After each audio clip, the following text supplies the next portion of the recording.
Jumanji, written and illustrated by Chris Van Allsburg.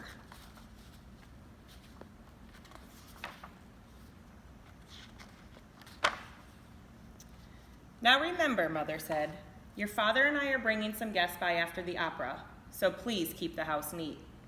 Quite so, added Father, tucking his scarf inside his coat. Mother peered into the hall mirror and carefully pinned her hat in place, then knelt and kissed both children goodbye. When the front door closed, Judy and Peter giggled with delight.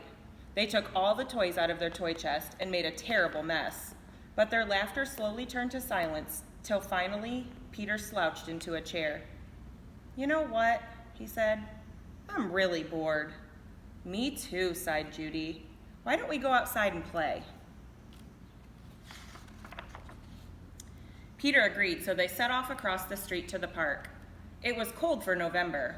The children could see their breath like steam. They rolled in the leaves, and when Judy tried to stuff some leaves down Peter's sweater, he jumped up and ran behind a tree. When his sister caught up with him, he was kneeling at the foot of the tree, looking at a long, thin box. What's that? Judy asked.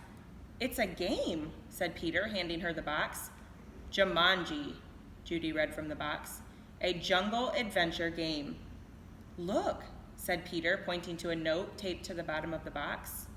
In a childlike handwriting were the words, free game, fun for some, but not for all. P.S. Read instructions carefully. Want to take it home? Judy asked. Not really, said Peter. I'm sure somebody left it here because it's so boring. Oh, come on, protested Judy. Let's give it a try. Race you home. And off she ran with Peter at her heels.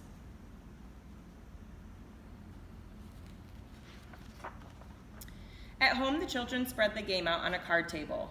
It looked very much like the games they already had. There was a board that unfolded, revealing a path of colored squares. The squares had messages written on them. The path started in the deepest jungle and ended up in Jumanji, a city of golden buildings and towers. Peter began to shake the dice and play with the other pieces that were in the box. Put those down and listen, said Judy. I'm going to read the instructions. Jumanji, a young people's jungle adventure especially designed for the bored and restless. A, player selects piece and places it in deepest jungle. B, player rolls dice and moves piece along path through the dangers of the jungle. C, first player to reach Jumanji and yell the city's name aloud is the winner. Is that all? Asked Peter, sounding disappointed. No, said Judy. There's one more thing, and this is in capital letters. D, very important. Once a game of Jumanji is started, it will not be over until one player reaches the Golden City. Oh, big deal, said Peter, who gave a bored yawn. Here, said Judy, handing her brother the dice. You go first. Peter casually dropped the dice from his hand. 7, said Judy. Peter moved his piece to the 7th square. Lion attacks. Move back 2 spaces, read Judy. Gosh, how exciting, said Peter in a very unexcited voice. As he reached for his piece, he looked up at his sister. She had a look of absolute horror on her face. Peter, she whispered, turn around very, very slowly. The boy turned in his chair. He couldn't believe his eyes. Lying on the piano was a lion staring at Peter and licking his lips. The lion roared so loud it knocked Peter right off his chair. The big cat jumped to the floor. Peter was up on his feet, running through the house with the lion a whisker's length behind. He ran upstairs and dove under a bed. The lion tried to squeeze under, but got his head stuck. Peter scrambled out, ran from the bedroom, and slammed the door behind him. He stood in the hall with Judy, gasping for breath. I don't think, said Peter in between gasps of air, that I want to play this game anymore. But we have to, said Judy, as she helped Peter back downstairs. I'm sure that's what the instructions mean. That lion won't go away until one of us wins the game.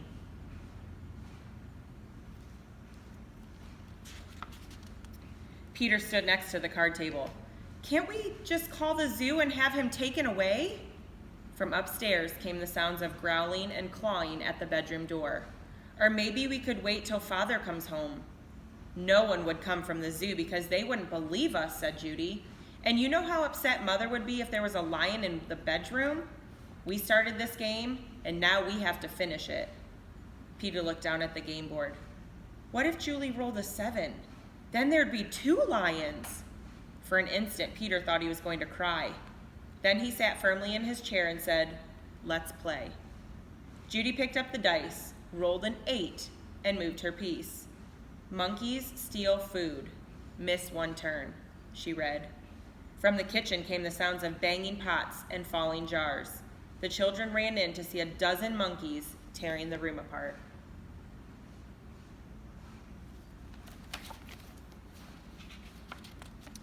Oh boy, said Peter. This would upset Mother even more than the lion. Quick, said Judy, back to the game. Peter took his turn. Thank heavens he landed on a blank space. He rolled again. Monsoon season begins. Lose 1 turn. Little raindrops began to fall in the living room. Then a roll of thunder shook the walls and scared the monkeys out of the kitchen. The rain began to fall in buckets as Judy took the dice.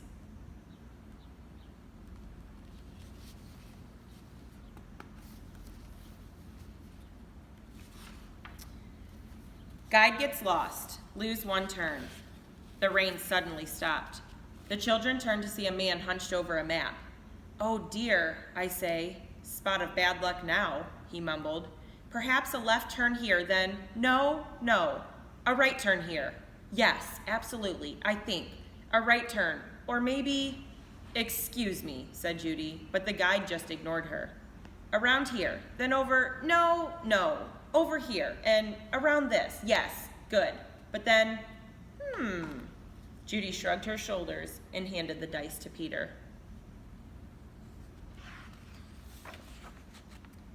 4, 5, 6, he counted. Bitten by a fly, contract sleeping sickness, lose 1 turn. Judy heard a faint buzzing noise and watched a small insect land on Peter's nose. Peter lifted his hand to brush the bug away, but then stopped, gave a tremendous yawn, and fell sound asleep, his head on the table. Peter, wake up, cried Judy, but it was no use. She grabbed the dice and moved to a blank. She rolled again and waited in amazement. Rhinoceros, stampede, go back 2 spaces. As fast as he had fallen asleep, Peter awoke. Together they listened to a rumble in the hallway. It grew louder and louder. Suddenly, a herd of rhinos charged through the living room and into the dining room, crushing all the furniture in their path. Peter and Judy covered their ears as sounds of splintering wood and breaking china filled the house. Peter gave the dice a quick tumble. Python sneaks into camp. Go back 1 space. Judy shrieked and jumped up in her chair. Over the fireplace, said Judy. Peter sat down again, nervously eyeing the 8-foot snake that was wrapping itself around the mantel clock. The guide looked up from his map, took 1 look at the snake, and moved to the far corner of the room, joining the monkeys on the couch. Judy took her turn and landed on a blank space. Her brother took the dice and rolled a 3. Oh no, he moaned. Volcano erupts. Go back 3 spaces. The room became warm and started to shake a little. Molten lava poured from the fireplace opening. It hit the water on the floor and the room filled with steam. Judy rolled the dice and moved ahead. Discover shortcut. Roll again. Oh dear, she cried. Judy saw the snake unwrapping himself from the clock. If you roll a 12, you can get out of the jungle, said Peter. Please, Judy begged as she took the dice. The snake was wriggling his way to the floor. She dropped the dice from her hand. 1 6, then another. Judy grabbed her piece and slammed it to the board. Jumanji, she yelled, as loud as she could. The steam in the room became thicker and thicker. Judy could not even see Peter across the table. Then, as if all the doors and windows had been opened, a cool breeze cleared the steam from the room. Everything was just as it had been before the game. No monkeys, no guide, no water, No broken furniture. No snake. No lion roaring upstairs. No rhinos. Without saying a word to each other, Peter and Judy threw the game into its box. They bolted out the door, ran across the street to the park, and dropped the game under a tree. Back home, they quickly put all their toys away, but both children were too excited to sit quietly, so Peter took out a picture puzzle. As they fit the pieces together, their excitement slowly turned to relief, and then exhaustion. With the puzzle half done, Peter and Judy fell sound asleep on the sofa. "Wake up, dears," Mother's voice called. Judy opened her eyes. Mother and Father had returned, and their guests were arriving. Judy gave Peter a nudge to wake him. Yawning and stretching, they got to their feet. Mother introduced them to some of the guests, then asked, "Did you have an exciting afternoon?"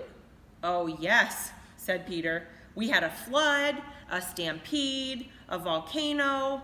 I got sleeping sickness, and..." Peter was interrupted by the adults' laughter. "Well," said Mother, "I think you both got sleeping sickness. Why don't you go upstairs and put your pajamas on? Then you can finish your puzzle and have some dinner."